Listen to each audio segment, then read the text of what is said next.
Di dalam mengelola negara, pilihlah manusia yang mempunyai new mind terhadap masa kini dan masa depan. Kalau perlu dipertanyakan kepada siapa saja yang bercita-cita ingin mengelola negara ini pada saat ini dan ke depannya. Pertanyaannya sederhana, apakah sekarang dunia masuk ke resesi atau decoupling? Nah, bisa nggak dia jawab? Faham nggak dia? Rinci nggak jawabannya, memandang dan memberikan solusi kekinian? Kita bantu deh memberi gambaran sekilas agar pemimpin tersebut bisa menjawab. Resesi itu menghitungnya dari hal yang umum, pertumbuhan ekonomi negatif. Kebanyakan ekonomi negatif terjadi karena faktor eksternal, di mana pemerintah yang pola pikirnya sederhana tidak pernah siap dengan keterkejutan. Namun, kalau decoupling itu perubahan fundamental dalam parameter ekonomi makro dan dalam kehidupan manusia. Dan entah bagaimana sejak 6 bulan yang lalu saya mengatakan sekarang decoupling. Bahkan sebelum COVID dan resesi saya sudah mengatakan sekarang decoupling. Ada kok rekam jejaknya saya mengatakan hal tersebut.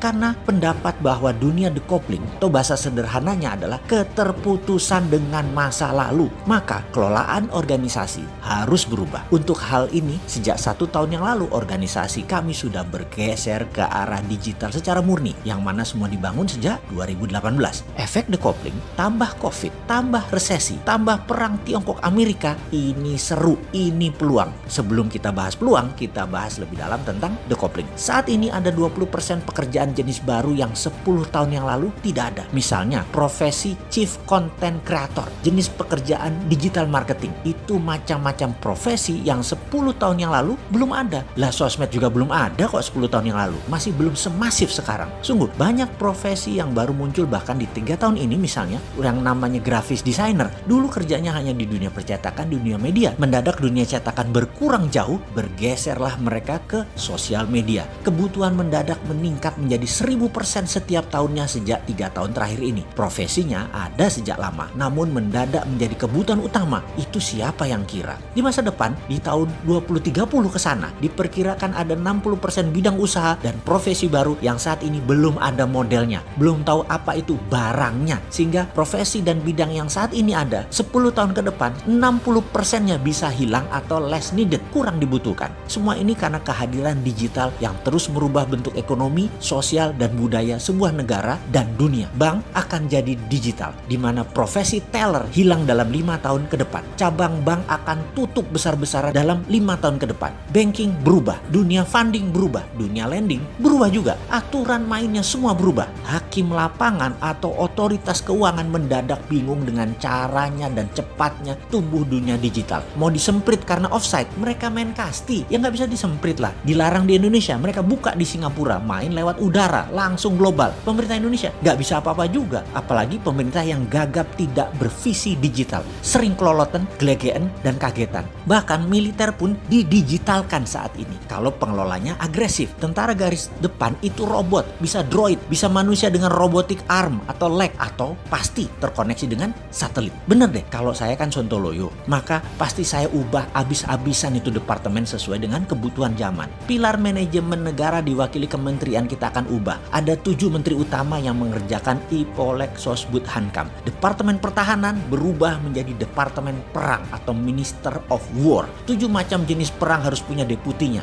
Military warfare, digital data informational warfare, economic warfare, biological warfare, dan lain sebagainya. Juga untuk Indonesia mendapatkan pemimpin terbaik, juga rapih tata kelola negaranya. Akan ada lagi yang namanya Dewan Pertimbangan Agung atau DPA. DPA adalah wakil dari para pemangku adat, ulama, dan trah kasultanan Keraton Nusantara. Kemudian juga akan hadir lagi fraksi TNI, Polri, dan ASN masuk DPR kembali, di mana suara di Komisi TNI, Polri, dan ASN masing-masing 5%. Semua wakil rakyat dari TNI, Polri, dan ASN adalah pejabat yang masih aktif yang bisa dipergilirkan setiap 1, 2, 3 tahun tergantung pimpinan mereka. Dalam pemilihan presiden, suara rakyat adalah 80%, suara DPR 10%, suara DPA 5%, suara MPR MPR 5%. DPR, MPR, DPA menyetujui GBHN garis besar haluan negara 100 tahun Indonesia, di mana setiap pemerintahan yang menjabat harus mempunyai cara untuk mencapai target tersebut atau nation interest tersebut. Misalnya, GBHN Indonesia Emas 100 tahun merdeka, yaitu di tahun 2045, yaitu 25 tahun dari sekarang. Indonesia memiliki kekuatan pendidikan nomor 3 besar, ekonomi nomor 2 besar dunia, teknologi 3 besar dunia, sistem kesehatan 3 besar dunia, kendali pangan nomor 1 terbesar di dunia, pertahanan keamanan nomor 3 terbesar di dunia, kendali informasi nomor 3 besar dunia, kendali sistem keuangan 3 besar dunia, kendali energi terbarukan dan baterai nomor 1 di dunia. Lalu dalam 75 tahun kemudian, hingga tahun 2120, Indonesia kendalikan sepertiga dunia secara pengaruh di bidang budaya, kesenian, keuangan, teknologi, kesehatan, informasi, dan menjadi pemimpin dalam mengeksplor kehidupan manusia di Mars. Mars menjadi the next frontier, di mana mineral tambang adalah sumber yang dapat membuat bumi menjadi bertahan dalam jangka panjang. Jarak 8 bulan saat ini perjalanan dari bumi ke Mars hanya 3 hari dalam teknologi yang dipimpin Indonesia di tahun 2120. Saat itu tambang mineral Mars mayoritasnya adalah milik Indonesia.